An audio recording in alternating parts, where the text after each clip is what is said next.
창세기 43장입니다.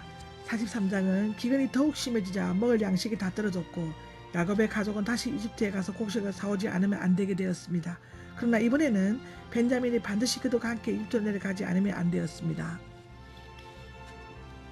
야곱은 그의 아들들에게 애굽으로 가서 곡식을 사오도록 독촉했습니다. 기근이 계속되자 그들이 샀던 곡식은 모두 떨어졌습니다. 유다는 야곱에게 벤자민을 그들과 함께 보내줄 것을 요청했습니다. 유다는 오래전에 요셉에게 지은 죄 때문에 최근에 이르러 양심의 가책을 느끼게 되었습니다. 그 누이침의 증거로서 유다는 벤자민에 대한 갑절의 보호를 보증하여 그가 요셉에게 가했던 돌이킬 수 없는 위해를 어느 정도나마 배상하고자 했습니다. 유다가 아버지를 설득했다고 나와 있는데요. 이번에는 유다가 나섰는데 그 이유는 큰아들 루벤의 제안을 거부되었고 둘째 시므온은 이집트에 있고 셋째 레위는 아버지의 강경한 태도 때문에 이제 넷째인 유다가 나서는 것 같습니다. 그는 단호히 베냐민을 보내주지 않으면 이집트로 내려갈 수 없다고 말했습니다. 동생이 있다고 말한 것에 대해 불평하는 야곱에게 그 아이에 대해 내게 책임을 물으시고 즉 자신의 생명을 담보로 하겠다는 말이었습니다. 영혼의 자신을 책망해달라. 아버지를 벨몬먹이 없는 죄인이 되겠다라고 말했습니다. 이 제안은 루벤보다 더 강력하고 설득력 이 있었으며 이후부터는 유다가 형제들의 실질적인 대표로 나서게 되었습니다. 사실상 유다 지파는 뛰어난 지도력을 발휘하게 될 것이며 다윗과 예수님의 조상이 될 것입니다. 마태복음 1장 2절에서 3절, 16절에서 17절에도 기록되어져 있습니다. 누가복음 3장 23절에서 33절도 기록되어 있습니다. 자신을 담보로 내놓겠다고 한 유다의 자손 예수님은 친히 이 땅에 오셔서 우리의 담보자가 되셨고 우리를 위해 십자가에 못 박혀 자신의 생명을 희생하였습니다. 그런데 흥미롭게도 유다는 요셉을 이집트에 팔아넘기자고 제안했던 사람이었습니다.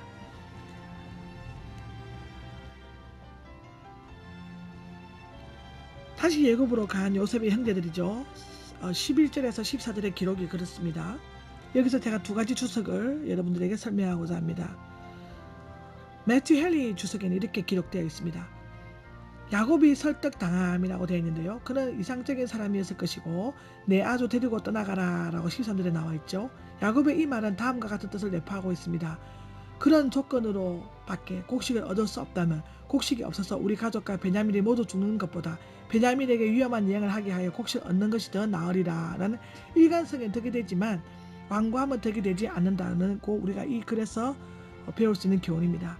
야곱의 분별력과 공의력을 볼 수 있는데요.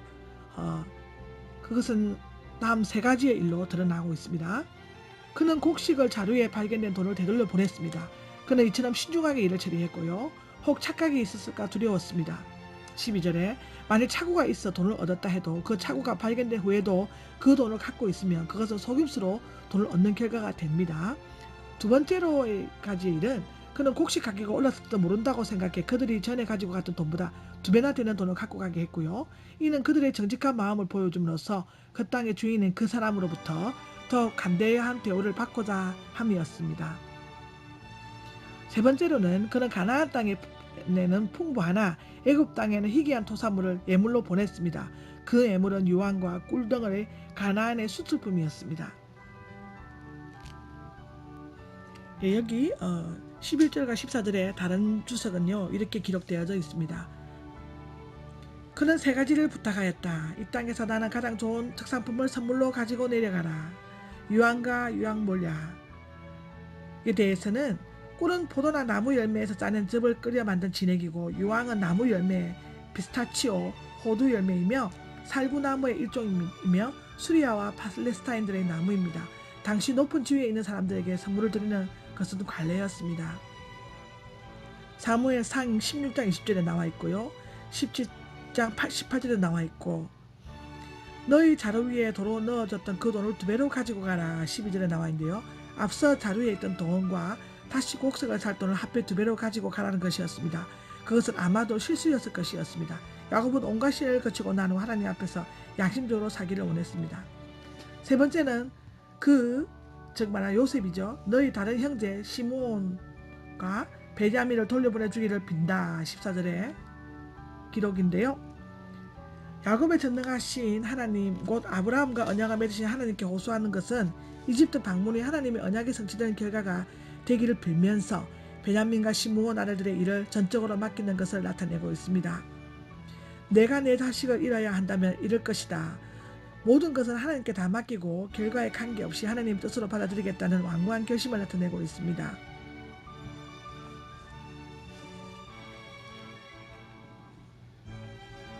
요셉이 형들을 영접한데요. 15절부터 34절에 기록되어져 있습니다. 요셉은 형들의 선물과 2배의 돈을 가지고 베냐민과 함께 이집트를 2번째로 방문하여 총리 앞에 섰습니다. 이제 그들은 먹을 곡식을 사고 시므온과 베냐민을 데리고 무사히 가나안 땅으로 돌아가기만 하면 됩니다. 그들은 서둘러 이집트에 도착하여 요셉의 집에 인도되었습니다. 그들은 첫 번째로 이집트에 왔다가 돌아가는 길에 자루 속에 돈을 발견한 것에 대해 요셉의 관리인에게 이야기하자 그 관리인은 두려워하지 말라고 하면서 여러분 아버지의 하나님께서 여러분의 자리에 보물을 주셨소 하고 말하고 시므온을 그들에게 데려왔습니다. 23절에 나와있죠. 그들은 요셉을 집으로 데리고 갔고 요셉은 형들을 선물을 요셉에게 바치고 요셉이 이전에 꿈을 꾼 것과 같이 그 앞에 엎드려 절했습니다. 요셉은 형들에게 아버지의 안부를 물어본 다음 자기 친동생 베냐민을 보는 순간 감격의 눈물을 금할 수 없었습니다. 그는 감정이 풍부했지만 절제에도 알은 것 같습니다. 야곱의 아들들은 곡식을 사기 위해 벤자민을 데리고 갔다고 기록되어 있죠. 이제 요셉의 청지기와 그들 사이에 생긴 일이 설명되고 그 사람들은 요셉의 집으로 인도되고 그래서 그들은 청지기 앞에서 그들의 사정을 밝히고 그들의 결백을 나타내는 시체적인 증거로서 돈을 꺼내 보이기도 합니다. 청지기의 말은 다음과 같은 뜻을 갖고 있습니다. 그 일이 어떻게 일어났는지 묻지 말라. 섭리로 너에게 주어졌으므로 너희는 그게 만족해라는 것 같습니다. 그 청지기의 말하는 태도로 보아 그는 선한 주인인 요셉으로부터 가르침을 받고 참된 하나님 곧 히브리 하나님을 알게 되었던 것 같습니다. 형들과 제한 요셉은 26절에서 34절까지의 기록인데요. 요셉에게 예물을 바쳤을 때 그들은 땅에 엎드려 절을 했다고 하고요. 그리고 아버지의 건강을 설명할 때 야곱을 주의 종 우리 아비라고 표현함으로써 요셉에게 경의를 표했습니다. 이처럼 요셉은 꿈들은 점점 성취되어 가고 있었습니다. 요셉이 그들에게 매우 큰 친절을 베풀 때 그들은 그 친절이 형제에게 베푸는 것임을 알지 못했습니다. 야곱에 관한 요셉의 친절한 질문은 너희 아버지 너희가 말하던 그 노인이 안녕하시냐 지금까지 생존하시냐라고 물었습니다. 28절에 동생 베냐민에게 베푼 요셉의 친절은 첫 번째로는 그는 동생을 위해 기도했고 소자여 하나님이 내게 은혜 베푸시기를 원하노라. 두 번째로는 그는 베냐민으로 인하여 눈물을 흘렸습니다. 아무리 위대하고 지혜로운 사람이라 해도 친절과 애정 때문에 눈물이 흘리는 것은 전혀 부끄러운 일이 아닙니다. 그런 눈물이 그치고 마음이 드는 데다 정을 억제하고 그들과 음식을 먹기 위해 함께 앉았습니다. 그는 그들에게 숭늉한 대접을 했으며 그들이 기뻐하도록 주의를 기울였습니다. 그는 음식을 3개의 상에 준비하도록 명령했습니다. 하나는 자기의 형제들을 위한 상이고 또 하나는 그와 함께 식사하는 애굽 사람들을 위한 상이며 애굽 사람들은 그 간섭이 히브리 사람들의 간섭과 아주 달라서 함께 먹는 것을 원치 않았습니다. 나머지 하나는 자신을 히브리 사람으로 나타내지 않으려고 했던 요셉의 자신의 상이었습니다. 그러나 그는 애굽 사람들과 함께 앉으려 하지 않았습니다. 요셉의 형제들을 나의 순서대로 앉혔습니다. 33절에 나와 있죠. 그는 그들에게 매우 훌륭한 대접을 해주었을 뿐만 아니라 자기의 식탁에 있는 음식까지 주었습니다. 34절에 있습니다. 이것은 양식이 귀한 현재의 상황 속에서 요셉의 성품이 더욱 간대하게 보여지는 일이었으며 더 큰 호의를 베푼 것이었습니다. 그들은 이제 더 이상 걱정하며 두려워할 필요가 없게 되었으므로 기쁜 마음으로 음식을 먹으면서 그 땅의 주인인 그 사람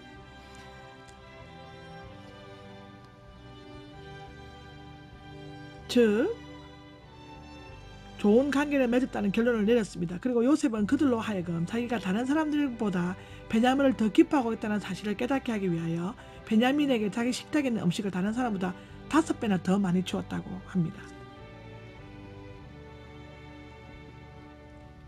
43장에 있는 히브리어 공부입니다.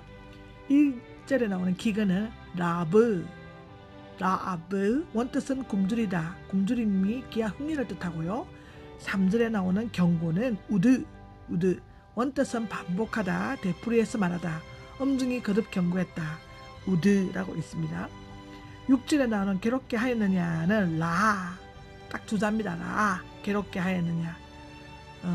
라아, 원뜻은 깨뜨리다, 악하게 되다, 육체적으로 시련과 재난을 가져오게 하고 정신적으로 고통당하게 한다는 뜻이고요. 7절에 나오는 질문하다는 쏴, 무엇을 찾아내고자 알아보다, 신문하다는 뜻입니다. 그리고 7절에 나오는 묻는 말에 따라는 RP, 문자적으로 한 입을 따라서라는 뜻이고 매우 소상하게라는 의미를 의미할 수 있습니다. 그리고 14절에 나오는 전능하신 하나님은 엘 사다이를 전능하신 하나님이라고 합니다. 엘 사다이. 가장 능력 있는 전능하신이라는 뜻은 사다이라고 있고요. 하나님은 엘이라는 뜻으로 이 성호는 천지를 주관하시는 초월적 힘을 가지고 언약을 성실히 준행해 가시는 하나님의 위엄있고 아름다운 속성을 나타내는 글자라고 하고요.